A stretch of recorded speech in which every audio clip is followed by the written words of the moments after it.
So the field of valuations can sometimes be a complex one, and we're fortunate to have our own team of valuers here at Terra Caribbean. But why would you need a valuation, and how are valuations done? We're privileged to have with us today on Ask Terra Caribbean, Ria Ramos, our senior valuer at Terra Caribbean. So Ria, it is a pleasure to have you here as part of our Ask Terra Caribbean video series. Thank you, JP. It is a pleasure to be here. So Ria is a senior valuer with Terra Caribbean. And we're going to dive deep into valuations this morning and in an effort to educate Joe public, right? But maybe we could start by you telling us a bit about how you became a valuer, qualifications, etc. Sure, JP, and it's a pleasure to be here this morning with you. So I actually started to work in the Land Administration Division about 20 years ago. And this is where I had my first exposure to land and property matters. So I think that is where it all began, my passion for, this type of profession. And about 2 years after that, I went on to pursue my master's in land management. Okay, and I did this at Southbank University in London. So that's where I got my formal academic qualifications in related to valuation. And then you would have returned to Trinidad around what year? 2007, early 2007. So, when I came back, I kind of stretched out, took a little vacation and so on. And that is when I met Camille Khan. Right, very good. So, he at the time was the senior person here, and he was very excited to talk to me, and, he invited me for an interview. And I started in October 2007 at Terra Caribbean. Fantastic. And here I am still. Here you are. And great to have you. And you've been a full member of the RICS for how many years now? I think it's about 5 or 8 years. About 8 somewhere years. Around, yeah. Fantastic. Yeah. So great. So then, we always get loads of questions about valuations, right? Yes. From our brokerage team, our team of 18 agents are constantly fielding questions.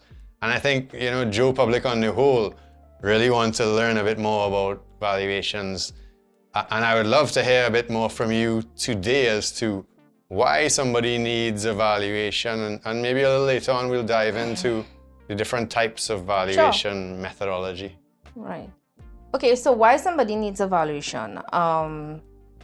In the mortgage process, so you are in the market as a broker, and you would conduct, be a go-between between the purchasers and the vendors, right? So your purchasers, more than likely, they would need a valuation because it's a requirement from the bank. When you purchase on a property, it's a lot of money. You have to more than likely borrow some money from the bank. And it's for sure the bank has a policy where they need to know the value of the property. Okay? And this is the most likely reason somebody would need a valuation. Yeah, right? So the bank wants an independent opinion as to the value being loaned, right? In relation to the asset that they're holding. So they need to know what the asset is, the value of the asset. And, it's very competitive now, but, banks lend basically a percentage of the value, right? Granted that now, because of the competition, some banks are lending up to 100%. But, the core reason is really that they need to know the value of the property that they're lending on.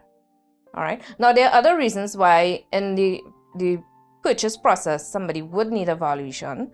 All right. In some instances, the purchaser would prefer to have that peace of mind if they have any doubts that, they want to do the valuation before they sign a sale agreement, before they commit to the vendor that they are going to purchase this property and they are making that commitment. They want to have that surety that the value is on par with what they're purchasing it for. All right. Yeah. And, to a lesser extent, we also get valuations for stamp duty purposes. All right. Now, in almost 100% of the cases, the valuation that is done for the mortgage purpose is used for the same purpose as stamp duty purposes. So there's no need for the client or the purchaser to go and do another valuation for stamp duty. They use the same valuation report. Yeah, fantastic, and rightfully so. So there isn't a need to do both, but it is mandatory that when you're registering your deed, you have Correct. a valuation. Correct. So the government requests that, the Stamp Duty Authority. Yes, it's now mandatory to be done. As well as banks require a valuation from a valuer who's on their panel. Correct. And of course, Terra Caribbean is on all bank panels for valuations. Of course. We are on all the banks, as well as there are other institutions, well-established institutions, that they provide that mortgage facility to clients. All right, for example, Sagico, Turtle, etc. But we also do valuations for them, credit unions, and so on. All right, very good, great. And you know, so we come across all different types of valuations in the industry, and that's what I wanted to touch on. You do. Yeah, that's what I wanted to touch on. The different types of the different methodology and how you would come to your value, what information you would use, where you would gather the information. I think we're very fortunate here at Terra Caribbean because we have one of the largest, if not the largest, repository for data on the island through our team of agents and evaluators who gather, you know, comparable sales data, and it's all recorded on our proprietary database. But what are the different ways of valuing a property? That's a great question, GP. All right, and I think it's very important for the viewers and clients to understand how the valuer comes up with a valuation, with the market value of the property. All right, so there are different methodologies, about 5 or so. All right, and it really depends on the type of property that we are valuing. All right, so the most popular is the comparative method.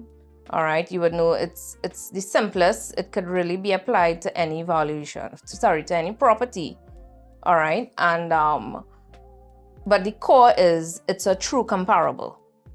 Okay, and this is why in a lot of cases for certain types of properties we wouldn't have a true comparable, so we then have to resort to the other types of the other methods of valuations.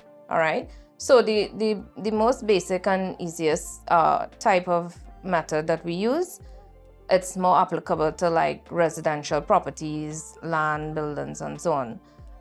It's the comparative method, and that is simply just taking past transactions that are similar to your subject property that you're being tasked to value, comparing it and making adjustments. Because as you would appreciate, unless you are in a development that has standard units, most of our properties differ, if not in size of land, size of building, condition, location, you know, all these different things. Some may have a pool, some may not have a pool, a gazebo.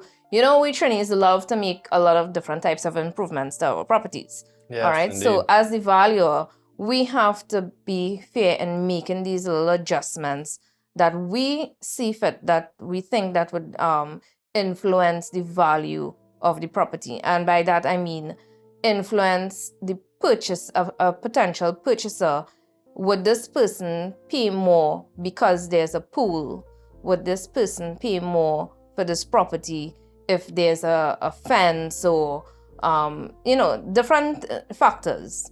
Would they pay more if the land is 200 square feet more than the comparable one? So all these different things that we have to analyze, and you know, it's a valuation of the market value. It's an opinion. It's not like a formula that we use and say, okay, this multiplied by this will give you this, building multiplied by this will give you X, Y, and Z, and therefore your value is 2.8.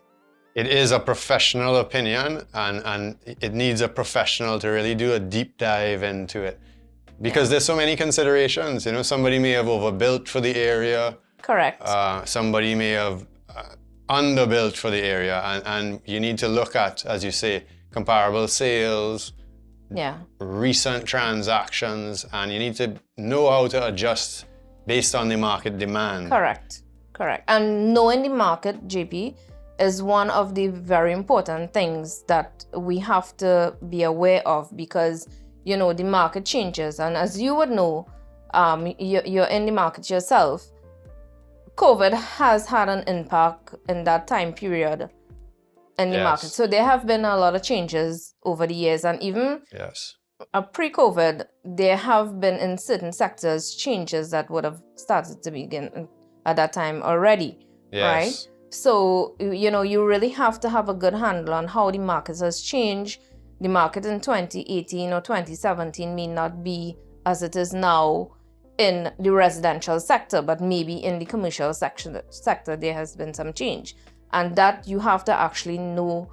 It's not like a across-the-board sort of statement, Some areas we have actually seen where prices were very stable or went up during that COVID time where everywhere else, and it depends on the price range that you're looking at. All these different things, and that is really having a good knowledge of the market and doing the research and analysis and so on to have that type of insight.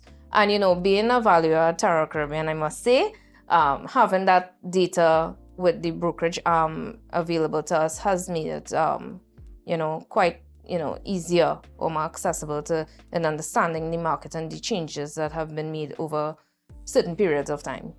Absolutely. Very well said, Ria. And, you have to really be in the market to see it. So we've seen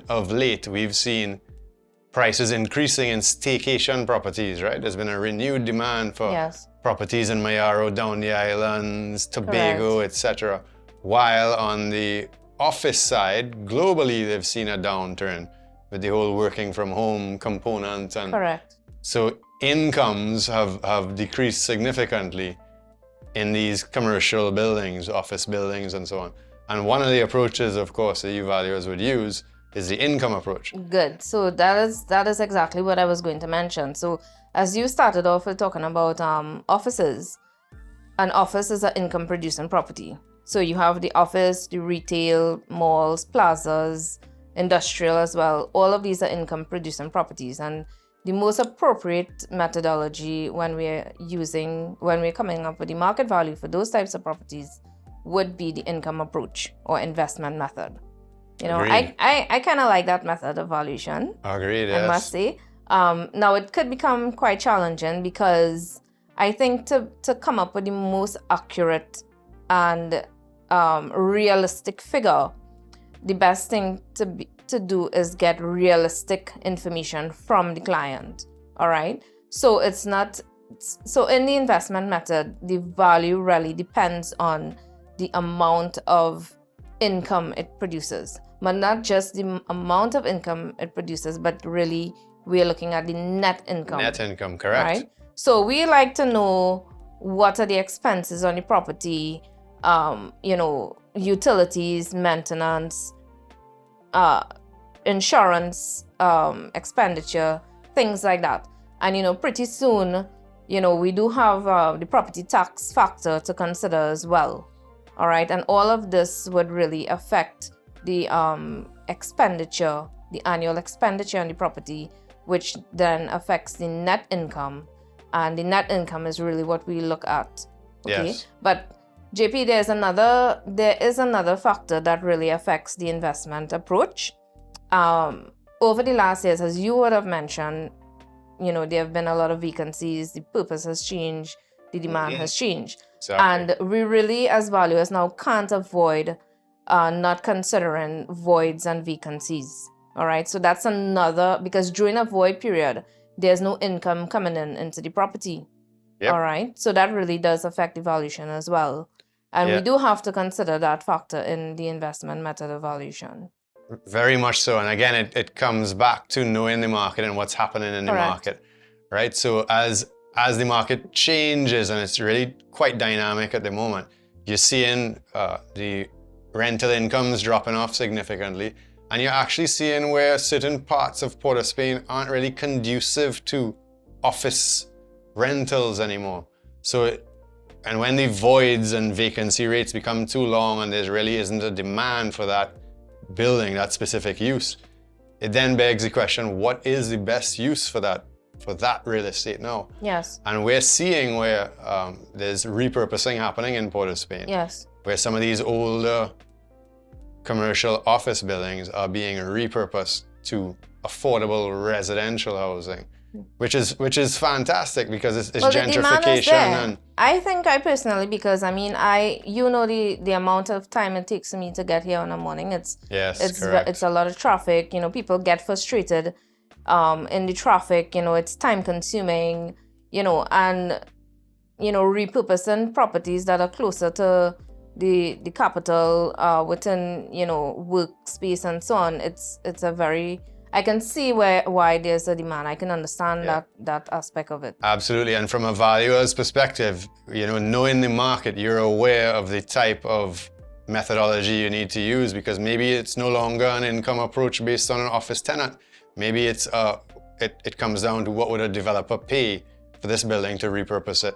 Correct. To make sense to offer an affordable product to the end user. Well, that brings me to my third method of valuation, right? So we also have the residual valuation, and these are applicable to land development, redevelopment. So in this case, redevelopment from one purpose to another, something that gives it a higher use. Is where you have redevelopment taking place. All right, and this method actually looks at when your project is completed, what is going to be the worth of it, what is going to be the end value of it, and then it looks at all the costs involved from bringing it to that stage. Yes. You look at interest costs, you look at professional fees, construction costs, down to marketing and so on, and then you tie that back into what is the difference, and then you look at your residual value. Yeah, a very interesting approach, the residual approach. Yes, it is. There are a lot. It's a sensitive approach, but I believe, based on my experience with using that approach, once you have as accurate information as possible, it's quite good. It gives you a good market value of the property. Yeah, fantastic. I mean, and so we're able to do valuations for all purposes, as long as the information is provided, thoroughly upfront, the purpose of the valuation. And once we get the information, we're able to turn that around within 10 working days, which is the norm in the industry. It's standard. Now, given the fact that, I mean, to be honest, JP, we do have some uptimes and downtimes. As is natural with any business. Yes, and then the more complex a property becomes, you have to also be very... Now, where we would try to get it done within a certain time frame, we do want to be able to get the most accurate information so that we produce a very accurate valuation, right? So sometimes it may take a little longer. In some circumstances, we can do it even faster, all right? Yes. Especially, I always try to work with the client situation, all right? So like in some instances, a client may really need a valuation because they are competing with somebody else to make a decision. All right. Yes. Now, I'm not going to tell the client, okay, well, I'm sorry, you're going to have to wait 15 working days. Yes. Or 10 working days or so whatever. So we can prioritize accordingly. But of course, at no time would the speed or would we compromise value Absolutely and not. credibility of the report for speed? Absolutely not. Yeah. I mean, and most of our clients have been very understanding of this in those types of circumstances where we need a little extra time and these are more applicable to the bigger type valuations, more specialized valuations, portfolios, etc. I would like to emphasize to our viewers, all right, that if there is in the process of making a purchase of a property, because it's a big decision one and you have to spend a lot of money, all right? So if you have any doubt in your mind, speak to a professional. I mean, I'm sure that when somebody has to make that sort of decision, they look at prices on the internet, they speak to the agent, etc. But if you have any doubt, don't just speak to one agent. Reach out to a valuer, reach out to other agents. There, we have a lot of professionals out there who are knowledgeable of the market and so on. And, if you have any doubt at all, especially when it's a a more high-end property, when you have to make a big deposit, for peace of mind, go ahead and do the valuation first. I totally agree with you. Quite often, a real estate acquisition is the biggest investment in somebody's lifetime. Yes. And they do need to get professional advice, right? To ensure that they're making the right decision. And that's what you guys are here for, right? Of course. And it really breaks my heart when I see a valuation coming in, because it does happen. It's not frequent, but it happens from time to time. But it really is bad when somebody makes a deposit on a property, and we try our best, because when you make that commitment, it also becomes part of the market transaction. All right, but if it's too far up or too far away from our anticipated value, our hands are tied. We can't do anything for the client. Yes. Yes, so if I'm hearing you correctly, the agreement that's signed is taken into consideration. Correct, in definitely. the value, but it does not dictate the value, because you must do a thorough market search of any other Yes. transactions and be guided by all the data. Yes. So if I am comfortable, if my valuation comes in at 5.7, all right, million, and you have signed at 5.8, I'm comfortable. Right. Maybe, but as long as I can say, okay, I can justify adding the extra 50,000 or 100,000 or whatever. As long as I can justify it, I can do it. But because there are persons who pay a couple of 100,000 more above Yes. market value, and our hands are really tied in that sort of situation. Yes. And while we do have the largest repository for data on the island, and you would have a big subsection of the transactions available, if at any time a customer has additional information, credible information they would like to bring to the table, that may, it would be considered and reviewed as it relates to the value. Well, definitely, because we have done it in the past. Remember, we are not aware of all the transactions.